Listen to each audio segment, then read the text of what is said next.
Olá, meus irmãos, tudo bem com vocês? A graça e a paz do Senhor Jesus. Estamos aqui mais uma vez para trazer uma palavra da parte de Deus para as nossas vidas, amém? E dessa vez está aqui no livro de Hebreus, capítulo 12, do versículo 1 até o versículo 11. Perseverança no meio das provações segundo o exemplo de Cristo.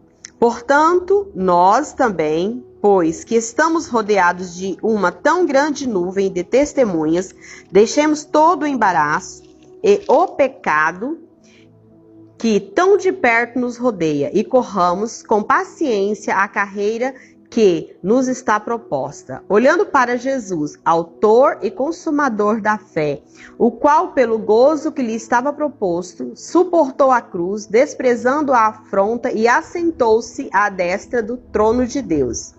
Considerai, pois, aquele que suportou tais contradições dos pecadores contra si mesmo, para que não enfraqueçais, desfalecendo em vossos ânimos. Ainda não resististes até ao sangue, combatendo contra o pecado. E já vós esquecestes da exortação que argumenta convosco como filhos, filho meu. Não desprezes a correção do Senhor, e não desanimes quando por ele fores repreendido. Porque o Senhor corrige o que ama, e açoita a qualquer que recebe por filho. Se suportais a correção, Deus vos trata como filhos. Porque filho há que o pai não corrija? Mas se estáis sem disciplina, da qual todos são feitos participantes, sois então bastardos e não filhos. Além do que, tivemos nossos pais segundo a carne, para nos corrigirem, e nós o reverenciamos. Não nos sujeitaremos muito mais ao Pai dos Espíritos para vivermos? Porque aquele, na verdade, por um pouco de tempo, nos corrigiam como bem lhe parecia, mas este para o vosso proveito, para sermos participantes da vossa santidade. E, na verdade, toda a correção ao presente não parece ser de gozo, senão de tristeza, mas depois produz um fruto pacífico de justiça nos exercitados por ela. Amém? Então vamos meditar aqui desde o começo dessa palavra, aonde começa falando: portanto, nós também, pois que estamos rodeados de uma tão grande nuvem de testemunhas, deixamos todo embaraço e o pecado que tão de perto nos rodeia. Irmãos, nós estamos cercados, nós estamos rodeados de muitas testemunhas. A nossa vida, ela o muro da nossa casa é como se fosse de vidro, mesmo que sejam os portões todos fechados. A nossa casa é como se fosse de vidro, mesmo que os tijolos estão tudo tampado com portas e janelas. A nossa vida, ela é vista por todos. E nós estamos rodeados de uma grande testemunha, muitas testemunhas, de uma nuvem de testemunha, uma nuvem grande de testemunhas. Então as pessoas estão olhando para mim, para você, para ver se a gente é exemplo, se a gente é realmente, a imagem e semelhança do Senhor em atitudes também. As nossas atitudes precisam ser segundo as atitudes de Cristo. O que faria Jesus em meu lugar, diante dessa situação? O que eu estou fazendo? Qual tem sido a minha atitude? Então, tudo que nós estamos fazendo, o que está guardado no nosso coração, só Deus sabe. Mas o que tem de atitude, nossa, todo mundo está vendo. E o que as pessoas têm visto em mim e você? Explosivos? Sem paciência? Arrogantes? O que as pessoas têm visto? Quais têm sido as nossas atitudes diante das dificuldades, diante das circunstâncias que nós nos encontramos? Quando alguém pisa no nosso calo, qual tem sido a nossa atitude? Quando alguém nos atinge, puxa o nosso tapete, faz mal para nós, nos apunhala pelas costas, qual tem sido a nossa atitude? Diante de tudo isso, nós estamos rodeados de uma tão grande nuvem de testemunhas. E muitas pessoas não se convertem porque olha para nós e não vê o que precisa ver, que é a atitude de Cristo. Que nós precisamos refletir a atitude de Cristo. Nós estamos aqui para seguir o exemplo de Cristo. E aí deixamos todo embaraço. Todo embaraço. Há muitas coisas que nos deixam embaraçados. A gente tem que saber o que está nos embaraçando e atrapalhando outras pessoas que estão testemunhando o que nós estamos fazendo de servir Jesus. Nós podemos ser embaraço na vida das pessoas. por causa das coisas que nós estamos fazendo. Às vezes, nem tudo é pecado, porque fala, deixamos todo o embaraço e o pecado. Então, às vezes não é pecado, é só um embaraço na nossa vida, é um atrapalho na nossa vida. E se a gente não tem domínio para aquilo, então é melhor a gente deixar do que atrapalhar a vida do outro. Às vezes, né, você vai jogar futebol e você não consegue ter domínio próprio, você tá lá no meio do campo xingando, brigando, querendo esmurrar o irmão. Então, isso é um embaraço na sua vida. E se isso é um embaraço, melhor que você deixe. Se você não consegue ser um exemplo dentro da quadra, dentro de um campo de futebol, então deixe de jogar bola. E assim em tudo, entendeu, que a gente faz. Se está sendo motivo de embaraço, abre mão. Para não atrapalhar a vida, além da sua vida, a vida do outro. Que está lá presenciando como testemunho daquilo que você está fazendo. E deixamos também todo o pecado que tão de perto nos rodeia. E corramos com paciência a carreira que nos está proposta. Nós precisamos enxergar o nosso ponto fraco, enxergar os nossos pecados. E precisamos o quê? Ele está nos rodeando. O diabo sabe do nosso ponto fraco e ele quer trabalhar em cima do nosso ponto fraco. Mas nós precisamos o quê? Correr. Nós precisamos fugir da aparência do mal. E com paciência, né? A gente precisa o quê? Corramos com paciência a carreira que nos está proposta. É com paciência que a gente vai vencer, que a gente vai alcançar a coroa da vitória. É com paciência que a gente vai chegar aonde o Senhor tem proposto para mim e para você, ao reino dos céus. É com paciência, com perseverança, porque já está proposto para mim e para você o que Deus preparou desde a fundação do mundo. O Senhor já tinha tudo preparado para mim e para você. Ele nos amou, Ele nos escolheu antes da fundação do mundo. Então já tinha algo proposto para mim e para você. Para isso nós precisamos ter paciência. Senhor, dá-me paciência. Aí quando o Senhor nos dá situações em que nós precisamos exercitar a paciência, nós perdemos a paciência.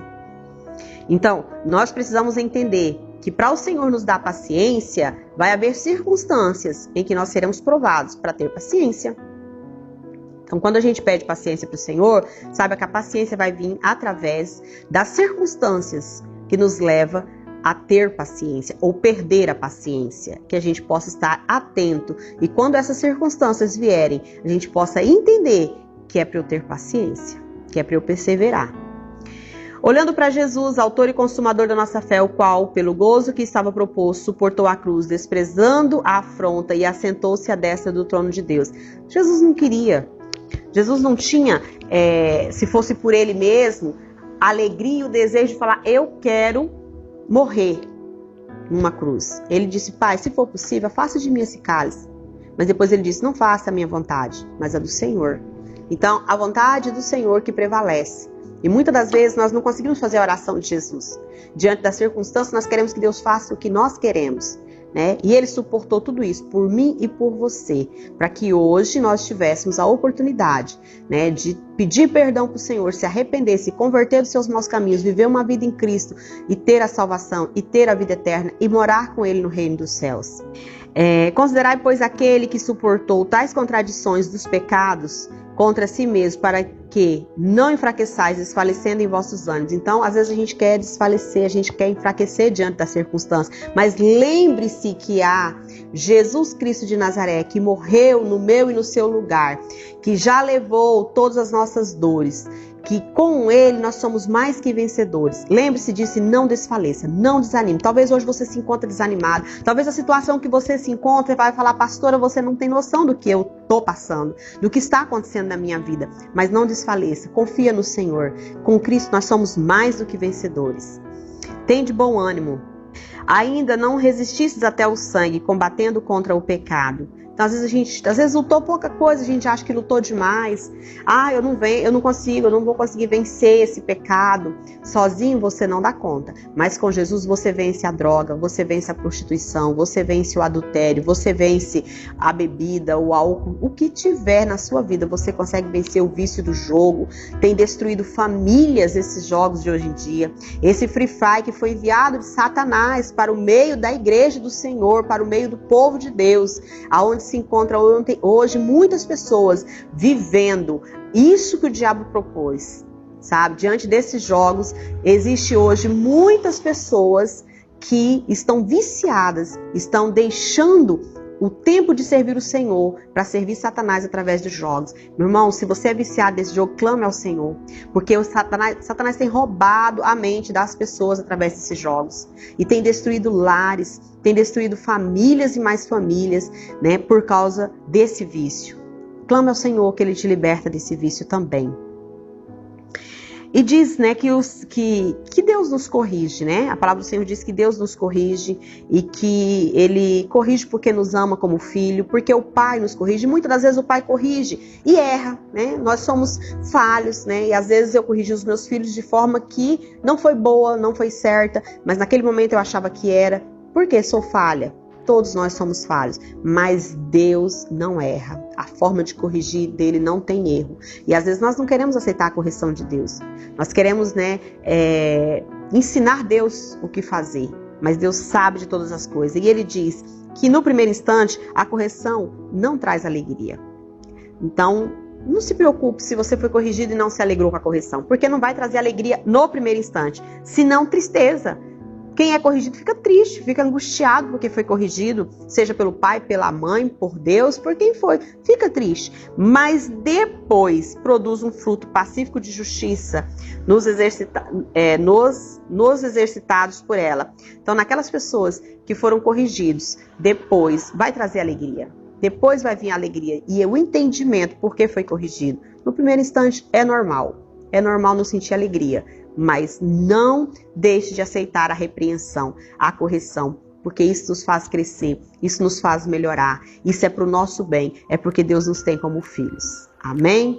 Glória a Deus, que essa palavra possa edificar a sua vida, edificar a vida de outras pessoas, né? Que você possa compartilhar, né? Você possa se inscrever no nosso canal e ative o sininho, deixe o seu like, né? Compartilhe com outras pessoas, que outras pessoas possam ser abençoadas através dessa palavra, que talvez neste momento essa palavra vai vir como resposta de Deus às orações dessas pessoas. Amém?